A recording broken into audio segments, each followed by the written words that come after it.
So, guys, welcome back to Big Brother Day 10, and this is the second day of the shopping task.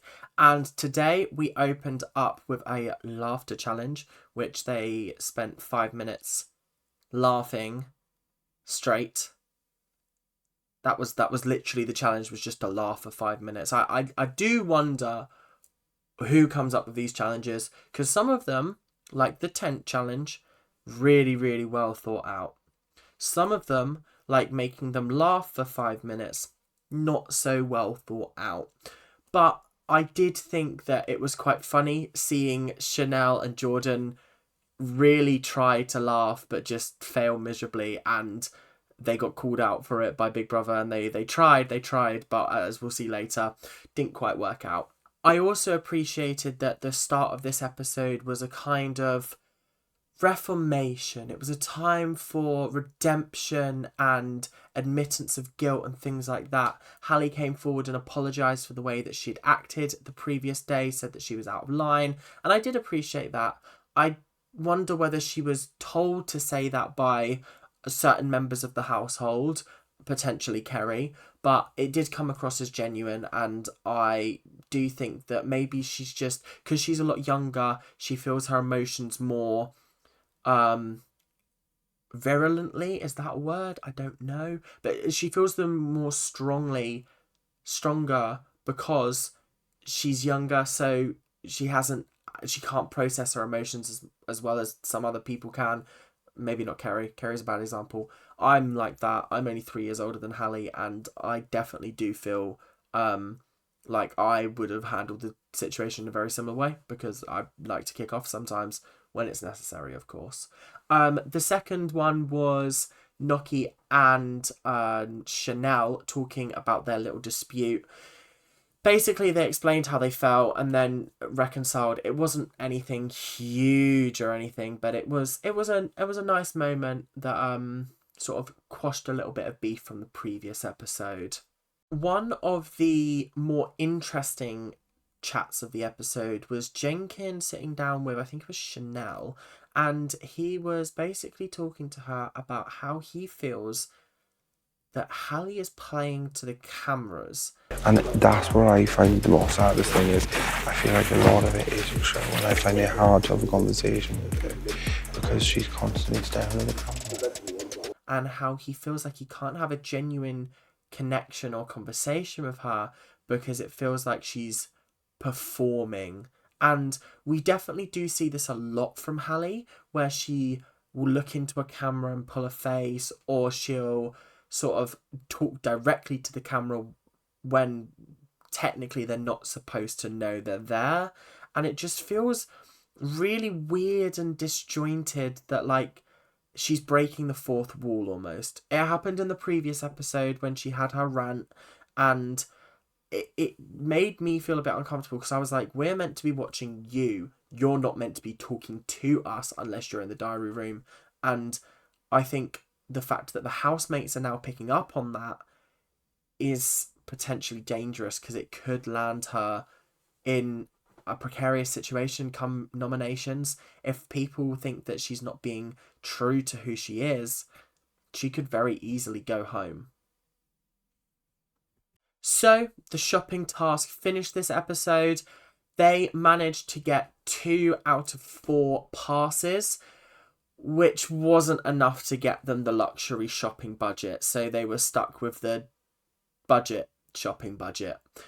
They passed the tent one, they passed the rain one, they did not pass the laughter, probably because of Chanel and Jordan, and they did not pass the kind of whole point of the thing, which was to remain happy. And I'm fairly certain that apart from Yinran and Matty, maybe Trish, maybe Dylan, everyone was a bit miserable. Kerry definitely was. Kerry had a screaming match. Noki and Chanel were upset. Jenkins was just kind of depressing as usual. Hallie kicked off. I don't think Paul kicked off, actually. Neither did Zach. But Jordan and Henry weren't particularly pleased about the situation. So a lot of factors came into deciding whether they should whether they passed the happiness or not. I definitely do think they failed that part of the aspect, and it's also very interesting to see how they handled the sort of smaller shopping budget. Dylan took charge, which I was very, very impressed with. He did a fantastic job of going through it, much better than Noki did. And speaking of Noki, she had a little bit of an outburst when she was enraged that there were no non-dairy products available for her to get.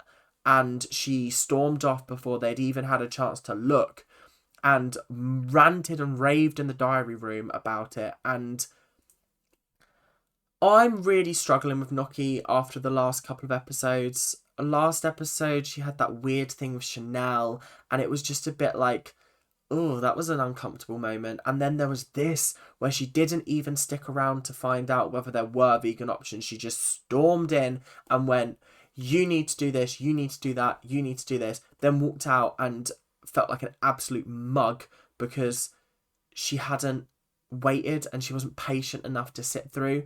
Dylan had already added her stuff to the basket while she was ranting and raving at Big Brother.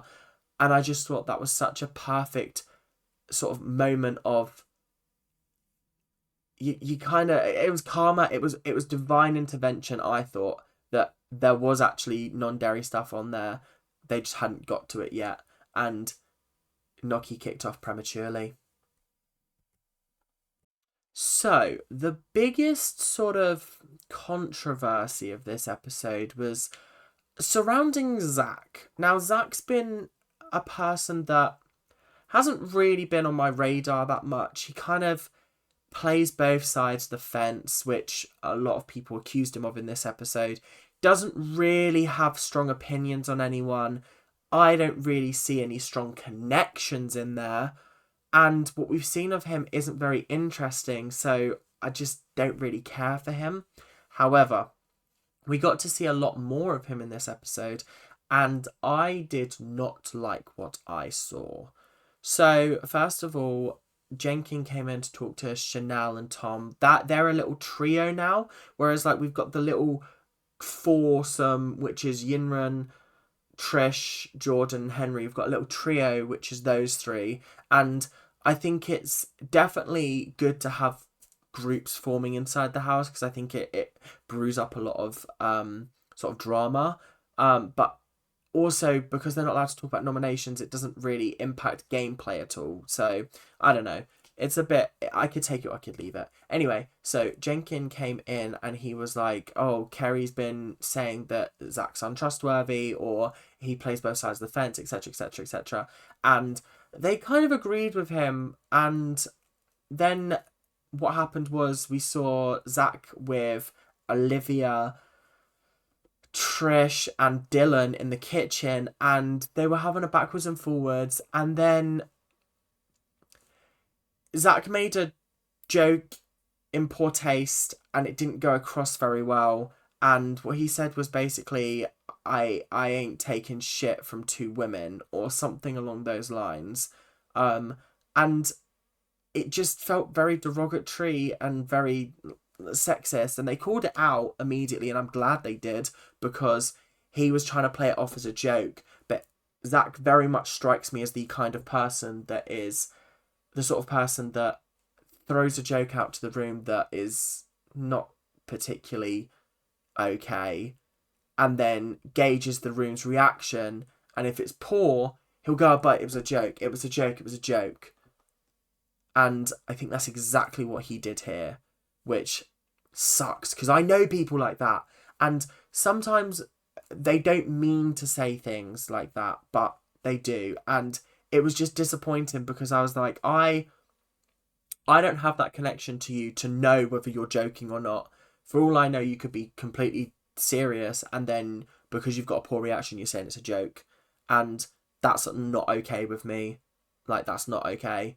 So the next thing that happened was he's sitting round the dinner table and Olivia's talking and he's got his fingers in his ears, and then he goes, has it shut up yet? And it felt very derogatory, referring to Olivia as it. Like, am I Olivia's biggest fan? No. Does she deserve to be called an it? No, she doesn't. She's still a human being, and I don't think Zach is respecting her in the way that he should be, which sucks. Let's just be positive. I don't let it escalate. He's a wind-up. Is he? He's a troll. What's he been saying to you? He's just been talking just constant verbal diarrhea. Has it shut up yet? No, do you know what? It won't shut up now. Get louder and louder. Has it stopped? And then Trish is like, oh, everybody's a bit problematic, especially Zach. And then he just turns around and goes, get my name out your mouth. Like, why is it still in there? Is Zach this, Zach that, etc., etc., etc. And I just think, why are you suddenly Billy Big Bollocks? I think everyone's been problematic, especially Zach. Yo, so why, take my name out of your mouth. My name's always in your mouth every time something bad happens. Is that this, that, is that this, that, that? What's going on? Every 2 minutes, like, Zach's coming out of your mouth quite a lot. Okay, Zach. You actually have no standing in this house. The public don't particularly like you. There's no one out there that's like an avid Zach supporter. So if you end up against someone like Yinran or like Jordan or whoever in the bottom for this week, you could easily go home. And I kind of want him to go home. If he gets put up for elimination, I am voting to evict him. I know Kerry's not particularly a nice person, but at least she's more entertaining. At least she isn't going round... Well, I can't exactly say that. But it just... Yeah. And the third offence for me was when he was talking to Kerry and Olivia later, and he called Noki over and then basically insinuated that he had a lot of control over women and what they do. And then Noki obviously starts play fighting with him, and then Zach pins her on the couch and says something along the lines of like, sit there and be a good girl.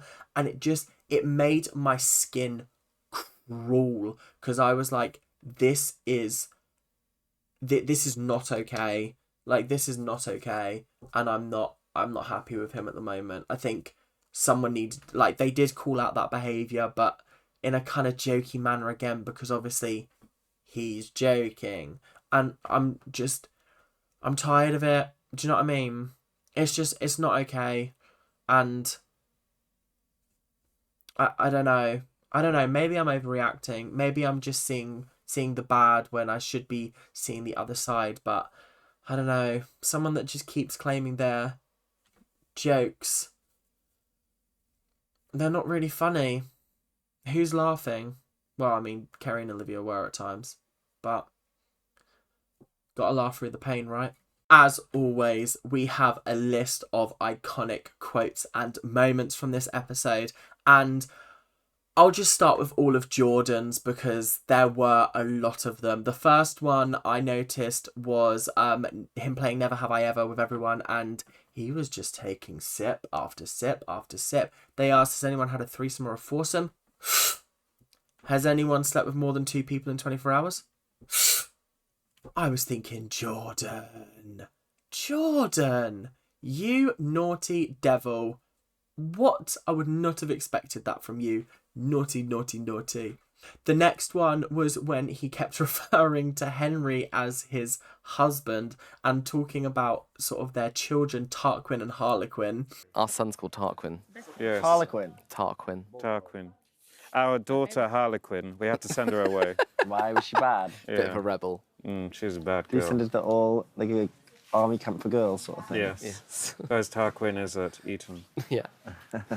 That was an especially hilarious moment, and it reminds me how much I love Jordan. Like, if he doesn't win this, Yinran better win this. If Yinran doesn't win this, then they've both been robbed. They should be joint winner, because genuinely they are both the funniest people on the show by a long stretch. So, yeah. This one's a bit of a double whammy because it started with Jordan doing some dishes in the kitchen because he'd been accused of not doing any housework. And Chanel came over and was quite surprised that he was doing housework. And he turned around and went, don't worry, this is purely performative. And I just aspire to be as petty as he is, because he went straight over to Tom once he was done and went, look, I did the dishes. And I just thought that was so petty. And then he was like, I always do the dishes, but you don't see it. And Tom was like, don't try and gaslight me. And and Jordan just turned around and went, I don't even know how to light a gas fire. This guy is so funny, and I don't even think he realises it. I really, really hope he understands how funny he really is, because he has me cracking up every single time I watch the show. The next part of the episode that really, really made me chuckle was when I think it was Chanel was saying how much her cheeks were hurting from laughing so much during the challenge, and Olivia clapped back with, no, that's just the Botox. Olivia, you didn't have to wound her like that. It was rough to watch. It was really tough to watch. But I also think it was one of the funniest parts of the episode, because Olivia didn't need to go ham on her, but it was such a funny moment. And the last moment I want to talk about was when Hallie was riding around on Kerry's motorcycle, and my goodness, it was so funny, because Kerry's telling her to slow down, put it on tortoise, it's on tortoise, it needs to be on tortoise, it needs to be on tortoise. And she was talking about, obviously, the speed of the mobility scooter, but Hallie was just zooming around. And it was so funny to just see their sort of friendship and relationship in full swing, because it does feel like Kerry is her mother, but obviously I think they are friends. It's just natural that one of them takes a more protective side over the other, and I can see that. And I think the way Farida said what she said was the problem, not necessarily what she said back in the day, back last week. But yeah, it was just a really, really funny moment, and a great way to sort of cap off our episode. So thank you guys very, very much for watching, and I will see you guys in the next episode. It's nominations. I'm about to go watch it. I'm really, really excited to watch and see who votes for who, because at the end of the day, 2 nominations, loads of people could be up for elimination, or not elimination, eviction tonight. So thank you guys very, very much for watching, and I will see you guys in the next episode. Keep ranting. Bye now.